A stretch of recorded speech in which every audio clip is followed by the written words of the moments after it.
Let's talk about fly fishing streamers. And we were on the East Walker River. We came up to a section of river with guide Whitney Inmon, and I asked her about how she would target this section of river with her streamer. So breaking this down for streamer fishing, more of this fast water is what I would target with a dry dropper. Maybe the back eddy, I might want to throw the streamer in, work it downstream a little bit instead of upstream. But when we come out here to the slower stuff, I want to work in a fan and kind of work from basically river right all the way out to the mid channel. I'm not too worried about this out here where it's a little slower, diamond water here.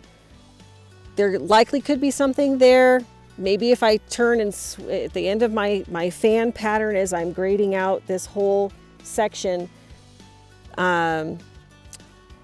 probably try to even swing a fly through there and break that little faster water down, swinging a fly through it as it tails out, because I have more current there that's going to help me swing that fly and give it a little more flutter and movement, as opposed to creating my own movement by retrieving it more rapidly through the slack water.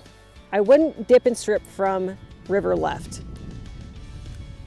I want to be in a position where I can really get my rod tip down into the head of the pool, where I can get the depth that I need to get the streamer moving through the channels and the depths versus fishing from the shore and straight out in front of me. I don't want to break the water down from the edge of the river. I want to be in the river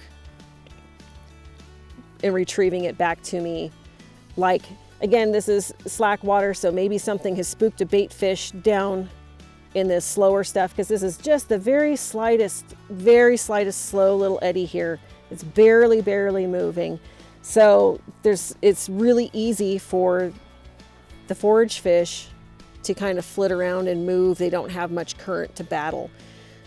If something predatory is downstream and spooking the bait fish, it's a lot easier for them to travel up through with just the slightest little bit of current back up this side of the river, as opposed to trying to travel out into the current that they have to fight a little harder to get away from.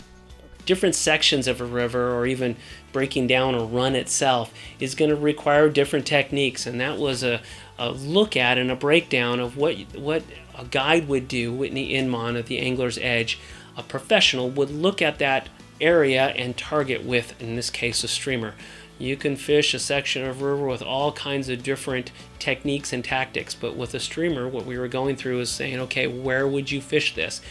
Really cool information, and I appreciate Whitney going through that with us. She's an expert professional up there on the East Walker River, so if you need a guide up in that area, let us know and we'll put you in touch with her. We'll see you right here next time on the Backcast.